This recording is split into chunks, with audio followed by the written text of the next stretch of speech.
What is up everyone, it's TK and today I'm going to talk about if this dragon strategy is going to get nerfed or balanced with the new upcoming update that we're having some, kind of equipment changes and maybe some new defenses or some new defenses level. We have no idea what's going on, but hopefully in future I can show you some sneak peeks regarding the update. But let's dive in and see how strong this strategy really is and what can be changed to kind of narrow it down.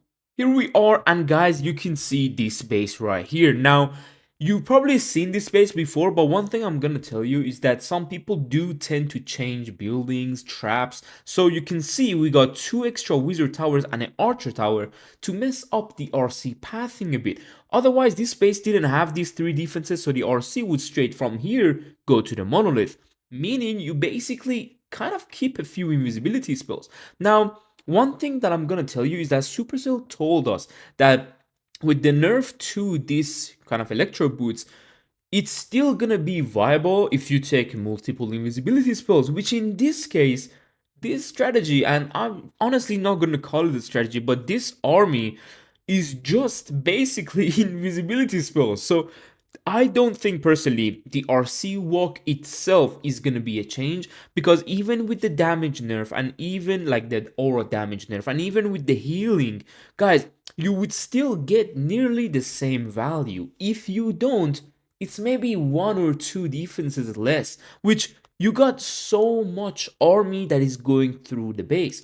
Now, very soon in future I'm gonna have a very big surprise for you, and it's gonna be interesting. I'm not gonna spoil anything, but we're gonna talk about that a bit more further, down the lane. Now guys, this army itself, it has a lot of potential to triple any base. There is no need for a crazy RC bait. If your RC gets literally just surrounding of the base, which in Legends League case, it's every base right now. Every base is trying to move the RC around the core, so not into the core. But that's the thing with the dragons. If you get the sides and then you kind of funnel the other side, guys, there is not enough traps or damage or air damage to stop 16 dragons. Doesn't matter which spell, like kind of building you take, doesn't matter which air traps you have. Plus, one thing that is a bit annoying is the risk you gotta take for those early traps. Now, last season there was a lot of good base builders out there that would actually bait your dragon entrance. So when you drop the dragons, there's like maybe 5 Seeking Air Mines and a bunch of red air bombs would have hit you. So that way they would have forced an earlier warden ability. But that is a huge risk because the base has obviously 2 sides of proper entrance if you build a good base.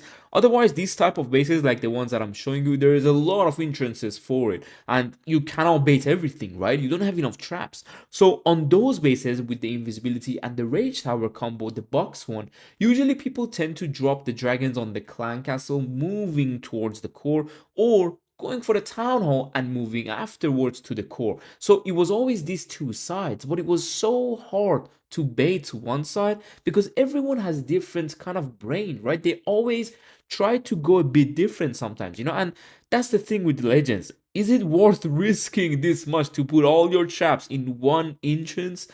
And if not, you're basically getting cooked, because if your traps are in the core, the warden ability will take care of all of them.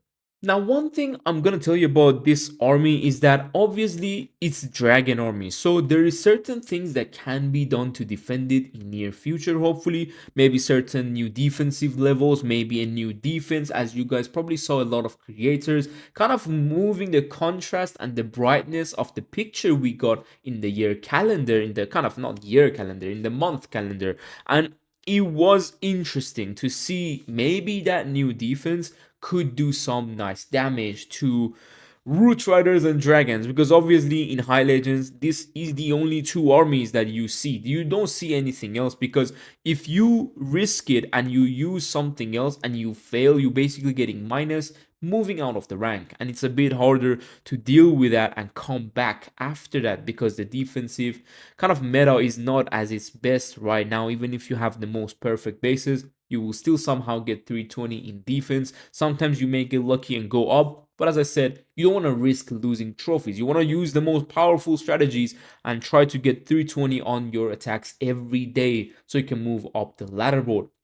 Now, guys, these bases that you can see the very far Town Hall, one thing is bad about Town Hall 17 is that they don't have a poison or a bomb, meaning you can literally pop the Warden ability right around these areas and you won't be punished for it. So what I mean, I'm gonna have an actually Town Hall 16 attack to show you. So this Warden ability in the core is where usually there is bombs, the traps, air traps, the poison tower, the rage tower. But then notice, Town Hall is basically like a multi-mortar. Nothing is different about this Town Hall than just a regular archer tower, multi-archer tower. The poison is not slowing down the troops. This alone is giving me 2 dragons to take down that Town Hall and move on. So you're not getting punished with a warden ability in the core, and that automatically makes the attack so much easier, makes you risk from opposite sides so much easier because there is no damage at the end. Back in Town Hall 16, we used to have the heavy Town Hall that you have to pop the warden ability on the Town Hall if you're not getting it with your Sui or your, for example, RC charge. Now in the Town Hall 16s that are doing it RC charge, sometimes you may miss the Town Hall because of course the Town Hall is not a wake, it's not a defense, so you will miss it if sometimes the base is built really good, the Town Hall surroundings have no defenses, so the RC cannot move around it and activate the Town Hall. But that is when back 1 year ago, you used to drop everything on the Town Hall, pop the Warden ability, and then the back end, which is these areas down below, would be trapped because you won't have the Warden ability. There would be a hardcore Rage Tower and a Tornado behind it because you won't have the Warden ability. This way of defending was the best way, and now you just don't have that. You know what I'm saying? So let's move on to a Town Hall 16 attack and see what I did there.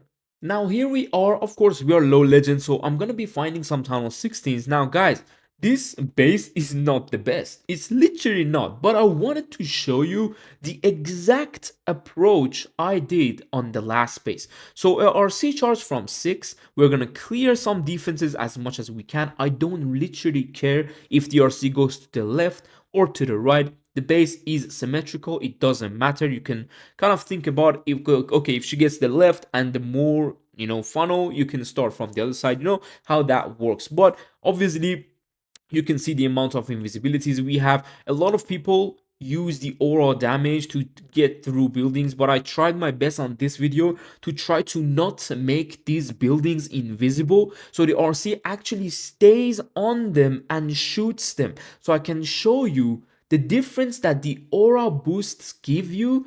It's not that much, you can still go through these. Now look at the Town Hall.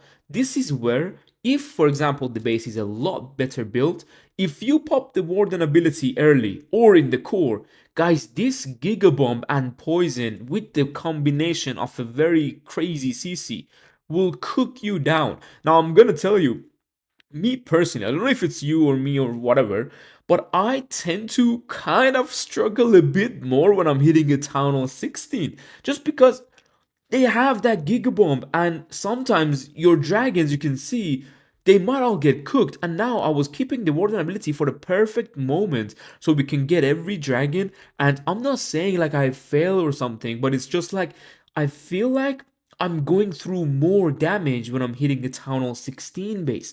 And that should tell us, like, look at this. Like, this poison alone is slowing down those dragons. Of course, if the base had fire spitters, if the base had crazier, double ricochet cannons and archer towers and a better built base. Guys, look, I lost my RC, I lost my queen, I lost my minion prince, I lost so many dragons, and this is just a Town Hall 16. Like, you can see what I mean when I say you struggle a bit more. You get a bit more nervous when you're going opposite side of a Town Hall 16, even though it's lower than you.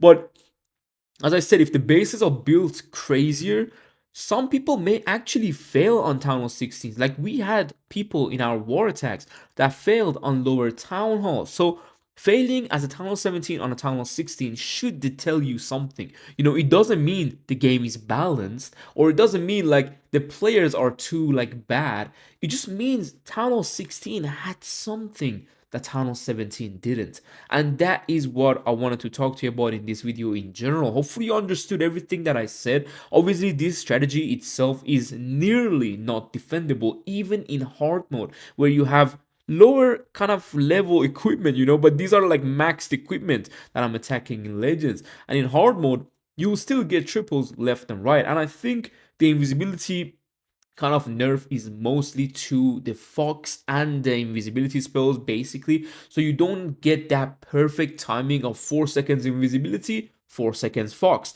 So this way you can actually mess up a few drops that then the damage on your RC will get a lot more. So when you're recalling back the RC to the action, you have around half HP less. That is something that I think they wanted to balance, so you don't have a full HP RC ready to dive in. Sometimes you may lose the ability, and I think that's when the nerf can shine. But is it a nerf that is gonna stop this strategy?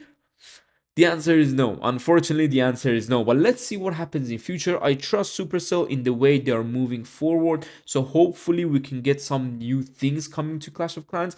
The way they kind of go ahead and plan to stop this way of attacking, I think they have some good plans. Honestly, I think they always bring something that is changing the meta in a way that you don't understand it, but then you're used to it. You know what I'm saying? So that is what we call a meta change, and hopefully we'll see it in future, because yeah, I'm done with this strategy. Obviously I'm getting tired of it. I don't know what to do, and obviously the other strategies just doesn't feel like too powerful. You get triples, but it's not rewarding. If you fail, as I said, you're gonna lose trophies, and that is the kind of harsh reality of High Legends. But hopefully you guys enjoyed this video. Again, make sure you join the Discord channel or the membership, and you can see some new bases coming tomorrow. 4 bases every week. If you're playing for CWO and of course esport and High Legends, those bases can really help you. And see you soon on the next video. Take care and peace.